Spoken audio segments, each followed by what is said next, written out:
Hey guys, welcome to another video. Today I'm going to show you how to make my favorite vegan teriyaki cauliflower bites. I'm also going to show you how to make it two ways. I'm going to serve it as an appetizer and how I would eat it as a meal. Let's get started with this recipe.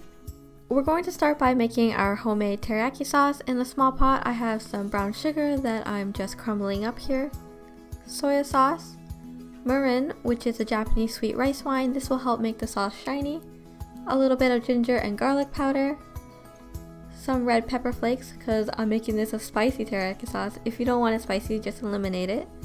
A couple shots of cornstarch and some water. The exact measurement will be written in the description box of this video. Bring this to a boil and then let it simmer for 5 minutes or until it has thickened a bit. It should look something like this. Then pour it into a bowl and set aside. Okay, now we're going to cut up this large head of cauliflower into bite-sized pieces. I ended up using 3/4 of this head, and you can save the rest, add to pasta or soup. Do you guys like cauliflower? Let me know in the comments your favorite way to use / cook cauliflower. I'd love some new ideas. Here's a close-up of what they should look like when they're all cut up into bite-sized pieces. I like to use less of the stalk, as you can see.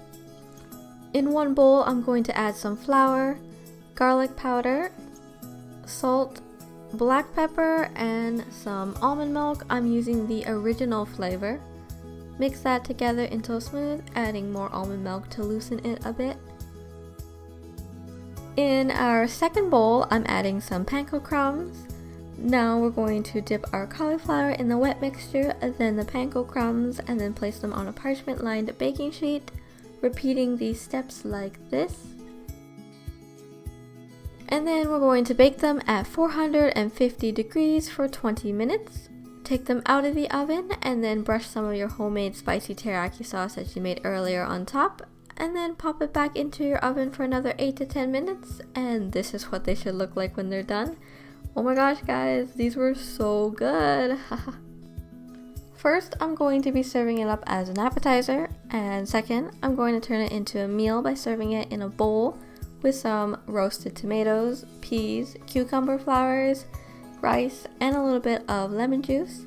This was so yummy.